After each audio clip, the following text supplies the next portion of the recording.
Então nós vamos dar início agora à nossa reunião propriamente dita. E nós abrimos aqui no capítulo 17 do Evangelho segundo o Espiritismo, no item 11, cuidar do corpo e do espírito. Consistirá a perfeição moral na maceração do corpo? Para resolver essa questão, apoiar-me-ei em princípios elementares e começarei por demonstrar a necessidade de cuidar-se do corpo que, segundo as alternativas de saúde e de doença, influi de maneira muito importante sobre a alma, que deve ser considerada cativa da carne. Para que essa prisioneira viva, divirta-se e chegue mesmo a conceber as ilusões da liberdade, tem um corpo que está são, disposto, forte. Façamos uma comparação. Eis que se acham ambos em perfeito estado. Que devem fazer para manter o equilíbrio entre as suas aptidões e suas necessidades tão diferentes? A luta parece inevitável entre os dois e é difícil achar-se o segredo de como chegarem ao equilíbrio. Dois sistemas que se defrontam aqui: o dos ascetas, que querem aniquilar o corpo, e o dos materialistas, que querem rebaixar a alma. Duas violências quase tão insensatas uma quanto a outra. A mensagem prossegue mais um pouco, e quem a ditou foi o espírito que assinou com o nome de Georges, e ele se qualifica como espírito protetor em Paris, no ano de 1863. É extremamente relevante nós considerarmos a proposta aqui neste item do Evangelho segundo o Espiritismo. Porque, por incrível que pareça, nós vivemos ainda muito forte essa dicotomia. Ora, nós queremos nos considerar matéria acima de tudo. Ora, queremos nos considerar apenas essência espiritual, como se a matéria também tivesse muito pouco peso. A matéria tem tanto peso que nós precisamos passar por um processo extremamente complexo que se chama reencarnação. A reencarnação é muito complexa. Envolve não apenas questões espirituais, morais, emocionais, de créditos, de débitos, como também injunções fisiológicas, morfológicas, morfogenéticas e aí sucessivamente. Por que haveria tamanha necessidade da natureza, de Deus, em nos prover este meio, se isto fosse apenas uma consideração fisiológica? Por que então nós, como essência, precisamos disto? Precisamos porque é neste meio que nós temos como fazer despertar em nós mesmos os valores que muitas vezes ou não assimilamos, ou não aprendemos, ou não apreendemos enquanto o nosso processo de desenvolvimento vai se desenrolando. Precisamos cuidar do corpo. Algumas pessoas exageram a tal ponto, e aqui eu não quero falar de nenhuma outra religião, vou falar de espíritas. Tem espíritas que exageram tanto, que dizem assim: deixe que os espíritos cuidam. Se você merecer, tudo acontece. E como se a gente tivesse que ficar sentado esperando que os espíritos viessem resolver. Isso é tão insensato quanto alguém imaginar: bom, eu sou filho de Deus e eu mereço alimento, então eu não vou trabalhar, nem vou fazer comida e vou esperar que a comida chegue pronta. Isto acontece para quem? Para crianças que têm pais que cuidem, para pessoas que por ineficiência ou insuficiência própria precisam contar com o apoio e ajuda de outras pessoas. Mas, via de regra, todos nós precisamos nos movimentar para que os alimentos sejam feitos, estejam prontos e nós alcancemos aquilo que necessitamos, que buscamos. Por que é que na saúde do corpo nós teríamos que simplesmente deixar que Deus resolvesse o problema? Se Ele nos deu a inteligência, nos deu medicamentos, nos dá médicos, nos dá a própria natureza nos ensinando o tempo inteiro, por que não fazer desta maneira? Agora, bem recente, estava conversando com uma pessoa que me escreveu e ela dizia: eu agora tive que tomar mais remédios. E ela escreveu um pouco aborrecida por isto. Então, você deveria agradecer a Deus por dois motivos. Primeiro, porque teve alguém que lhe receitou o medicamento. E segundo, porque você tem um medicamento para fazer uso. Mas nós queremos que a natureza simplesmente haja sem que a gente faça nada. A natureza age sem que a gente faça nada de errado. O problema é que a gente acumula tantos erros, mesmo no comportamento fisiológico, mesmo no comportamento orgânico, que uma hora a natureza começa a nos cobrar um reposicionamento, que nós quase sempre entendemos como castigo, como punição, como vingança. A lei de Deus não pode jamais ser entendida como vingativa, porque se ela fosse vingativa, ele simplesmente nos dizimaria e a gente se evaporaria. Não sobraria nada, nem alma, nem corpo, nem perispírito, nem espírito, nem essência nenhuma. Mas este não pode ser o propósito divino. Eu não preciso acreditar em nenhuma filosofia, em nenhuma religião, em nenhuma pessoa, nenhum mestre. Basta que eu me olhe a mim mesmo. Na hora que eu vejo todos os fenômenos que acontecem em mim, na minha vida, eu começo a perceber que tem algo muito mais valioso do que simplesmente alguém que me quis e alguém que me deixou de me querer. Tem muito mais importância eu cuidar de mim mesmo. Só que eu cuidar de mim mesmo não é apenas cuidar do corpo, ok. Mas e o corpo devo cuidar? Claro que sim. Porque se você não cuida do corpo, o próprio corpo vai lhe cobrar alguma coisa. Se você não cuida da sua saúde, a sua saúde depois vai lhe cobrar muito caro por isso. Nós temos muita preocupação com muitas coisas que talvez não devêssemos, e outras que a gente deveria estar voltados a ela, a gente deixa de lado.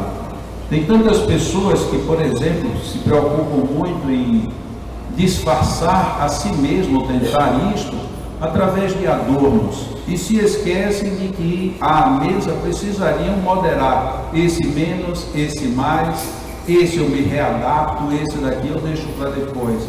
Mas nós não queremos fazer isso, porque a gente diz que isto é sacrifício, isto é uma adulteração da minha personalidade. Ok, então sua personalidade fica do jeito que você está, mas não é plano de como o corpo vai lhe cobrar este mesmo posicionamento num outro momento. Cuidar do corpo e do espírito são tarefas simultâneas. No nosso grupo de estudo que nós temos e funciona lá em casa, às terças-feiras, ontem à noite nós estávamos concluindo a leitura do livro do Deleuze, e naquela leitura nós encontramos ele, que é anterior a Allan Kardec, literalmente falando das questões atinentes ao corpo e ao espírito. E ele diz: esta é uma opinião pessoal, apesar de que conheço ilustres pessoas que comungam com ela, mas é de minha responsabilidade. O magnetismo, dizia ele, tem duas origens distintas, o espírito e a matéria. Quando a gente compara isso com a essência da doutrina espírita, a gente vê que está ali totalmente inserido. E na frase seguinte ele ainda conclui: nós temos agora três elementos. Nós temos dois elementos distintos e um misto. Ele não tinha nome para este elemento, era uma teoria dele. O elemento misto é o que nós chamamos em espiritismo de perispírito. E ele diz: será louco aquele que quiser definir o magnetismo tomando apenas uma ou outra das partes. Jamais chegará a uma boa conclusão e cairá em erros, porque o magnetismo depende dos dois, incluindo este terceiro elemento: espírito, matéria e a ligadura entre os dois. Ora, se eu, enquanto encarnado, tenho esses três elementos e eu estou numa tarefa de progresso e de processamento em meu próprio benefício, que conclusão eu tiro em cima disso? É óbvio que é cuidar dos campos a que se faz referência. Tenho que cuidar do espírito, como tenho que cuidar do corpo, e como tenho que zelar pela outra estrutura que nós chamamos de perispírito. Alguém pode dizer: o perispírito é um tanto quanto subjetivo, mas o corpo é objetivo. O espírito a gente não sabe, porque na hora que você pensa não é a matéria que pensa, porque se a matéria pensasse, qualquer matéria pensaria. Imagina uma coluna dessa pensasse em que eu já fiquei muito tempo parado e vou sair aqui do lugar agora. Nós morreríamos aqui debaixo de tudo. É uma matéria que não pensa, então o pensar não é atributo da matéria. O pensar é um atributo nosso. Mas como é que nós pensamos? O que é que nós pensamos? O que fazemos no nosso pensar? É óbvio que talvez muitas pessoas valorizem muito fazer, por exemplo, uma sobrancelha. Ah, mas eu com a sobrancelha vou ficar com um aspecto melhor. Ótimo. E na hora do prato, como é que você cuida? E aí na hora do prato é um desastre. A gente está cuidando de um adorno do corpo e esquecendo da essência da manutenção do corpo. Muitas vezes nós dizemos, mas eu não me incomodo, desde que ninguém me irrite. E a pessoa se irrita com todo mundo. E às vezes quando não tem ninguém por perto, se irrita porque está sozinho. Portanto, a gente está se irritando desnecessariamente. Com isso, perturbando os três campos de uma única vez. O físico, o espiritual e o de ligadura, que é o do perispírito. Como? Por que não cuidar do corpo?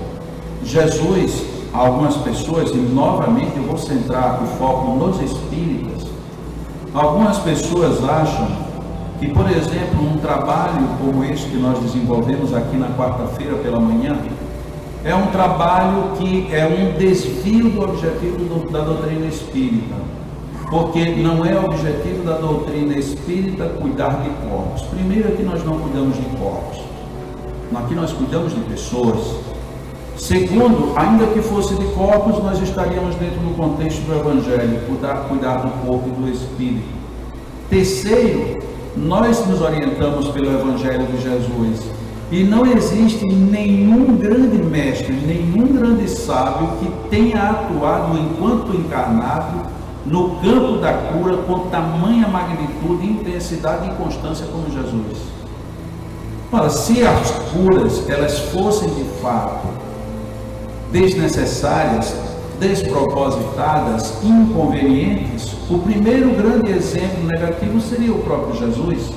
E ao contrário, ele é o nosso grande modelo. E ele, quando nos preparou, disse: ide e pregai. Muita gente põe um ponto final aí, mas põe um ponto final porque o restante da frase é trabalhosa.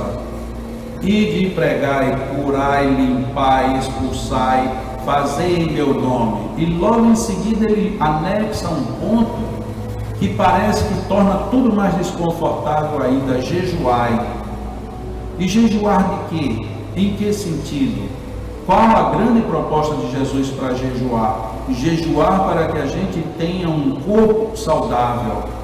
Sim, mas o que é que me deixa o corpo saudável? Eu morrer de fome? Não. Eu me alimentar com equilíbrio. Alimentação com equilíbrio é um dos padrões do jejum. Se eu não me alimento, eu não estou jejuando, eu estou novamente maltratando o meu corpo. Se eu me alimento mal, em excesso ou em qualidades equivocadas, incido sobre o mesmo erro, sobre a mesma falha novamente. Então tudo isso precisa ser revisto. Repira, eu pediria você para ir ali tirar o gado que está entrando, senão já vai dar problema aí, por favor. Então nós precisamos cuidar da mesma maneira que nós cuidamos de tanta coisa na nossa vida. Nós cuidamos de tudo que diz respeito à matéria, como precisamos cuidar de tudo que diz respeito à essência, ao espírito. Por que não? Então, a proposta da mensagem de hoje, que mais uma vez eu quero repetir, é uma mensagem que é aberta aleatoriamente, diz sim que nós devemos cuidar do corpo, que nós precisamos cuidar da essência, que nós precisamos estar atentos a isso também. Lembrando, todavia, que o texto começa dizendo cuidar do corpo e do espírito. Então não é cuidar só do espírito, tampouco cuidar apenas do corpo, é cuidar dos dois. Para isso nós precisamos ter equilíbrio no procedimento, seja alimentar, seja de educação no repouso e no uso das energias, como também um posicionamento mental, psicológico, emocional, moral.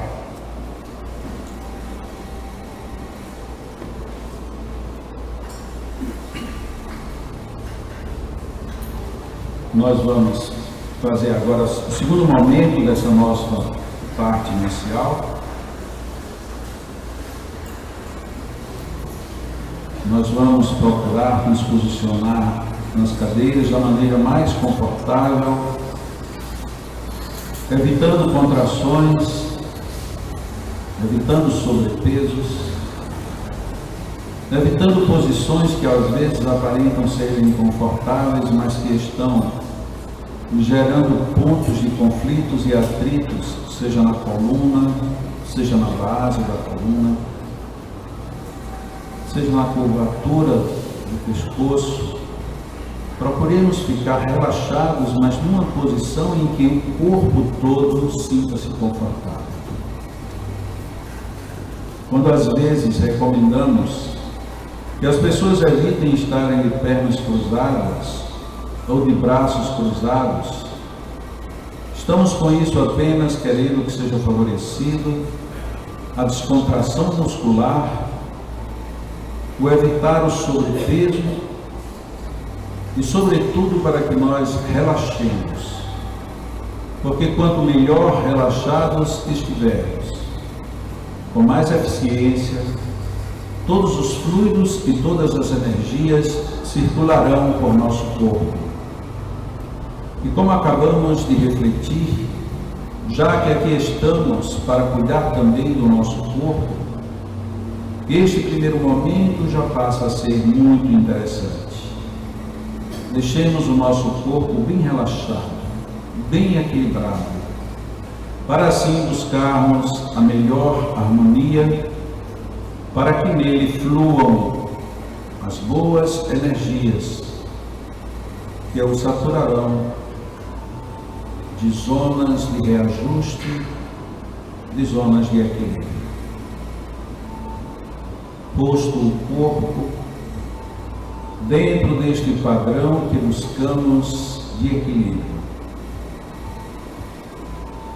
coloquemos agora a nossa mente igualmente harmonizada. E um dos melhores caminhos que temos para isso começa pela oração.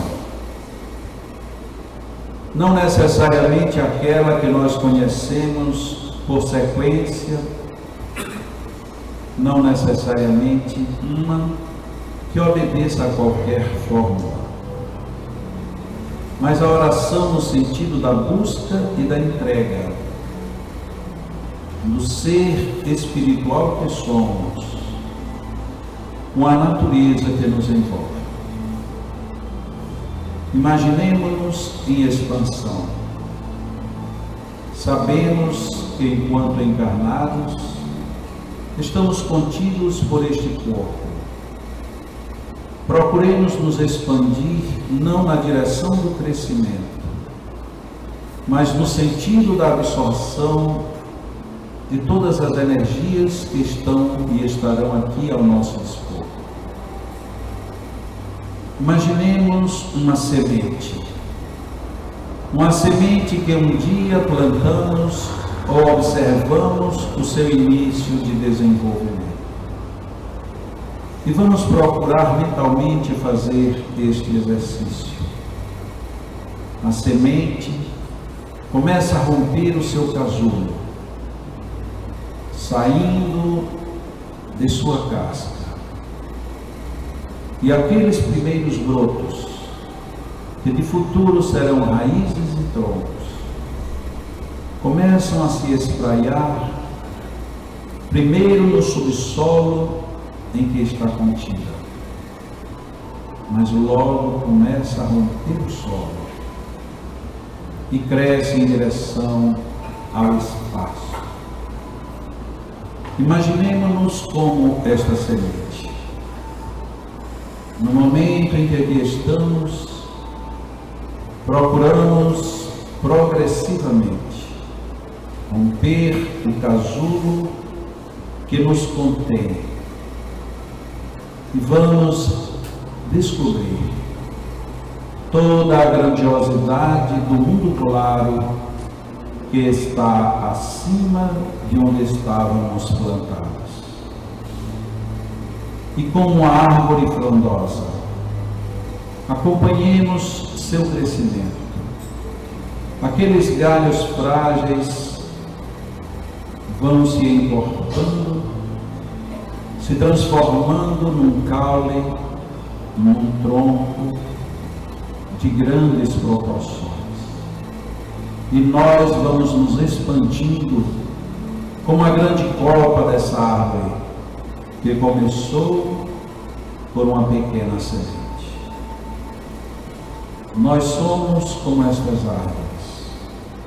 Nós temos frondosas copas que nos protegem, que nos põem em contato com todos os níveis da natureza. Permitamos-nos estarmos abertos como uma grande árvore, para captarmos todas as bênçãos que a natureza nos oferece.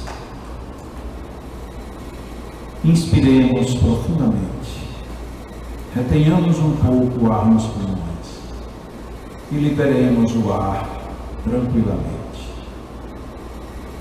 Inspiremos com profundidade, retenhamos um pouco e devolvamos à vida tudo aquilo que tem nos recebido.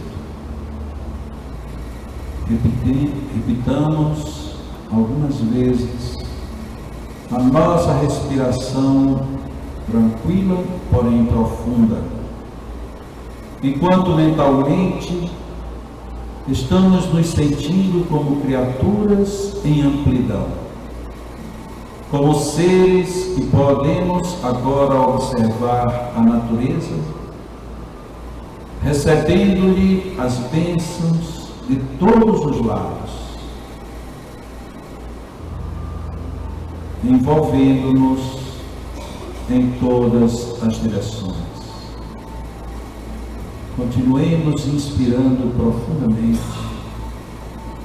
retenhamos um pouco o ar e devolvamos tudo com espírito de gratidão. Enquanto isto, os mentores espirituais, os anjos protetores de cada um de nós, unem-se formando verdadeiros elos, elos de saúde e de energia, elos de amizade e de bons sentimentos. Estes amigos espirituais compõem uma verdadeira sequência de cadeias de emissões de energias, não necessariamente como as imaginamos na Terra, posto que são cadeias onde vigoram as emanações do pensamento e não apenas disposições físicas. Os amigos espirituais envolvem-nos a todos de uma forma coletiva. E neste momento, os nossos amigos encarnados, magnetizadores, direcionam igualmente os seus fluidos de forma coletiva. E cada um de nós, como árvores frondosas, que necessita captar fluidos, oxigênios, gases. Nós aqui estamos agora a dizer à natureza que tipo e que quantidade de fluidos nós precisamos captar. E se por algum momento não soubermos exatamente como dimensionar, sigamos a sugestão de Jesus, dizendo do fundo da alma: Pai nosso, seja feita a vossa vontade, que o teu amor me alcance, me envolva e me beneficie com todas estas energias. Pai nosso, maravilha que nos alcança a cada instante, deixa que os teus mensageiros derramem sobre nós tudo de bom que procuramos, tudo de bom que necessitamos. Pai nosso, que a tua vontade seja sempre bem acolhida por nós, e que nesta vontade estas energias nos fortaleçam, nos impulsionem para o melhor. Pai nosso, quantos agradecimentos temos a Te fazer. No Teu excesso de generosidade, permites até que nem ao menos o compreendamos. Mas por tão bom que és, favorece-nos com todas estas bênçãos. Pai nosso, muito obrigado, Senhor. Pai nosso que estás nos céus, santificado seja o vosso nome. Venha a nós o vosso reino e seja feita a vossa vontade, tanto na terra como no céu. O pão nosso do corpo, da alma, do espírito, dá-nos hoje e sempre. Perdoa-nos as nossas dívidas, como perdoamos aos nossos devedores. Dá-nos coragem e sabedoria para perdoarmos sempre. Livra-nos do mal e das tentativas de erros, mostrando-nos sempre o caminho dos acertos, na Tua infinita misericórdia e bênção. Os nossos magnetizadores vão fazer a magnetização das águas e nós vamos permanecer no salão por mais um pouco em estado de oração. Estaremos pedindo a Deus proteção. Estaremos usufruindo um pouco mais desse mundo novo de energias novas.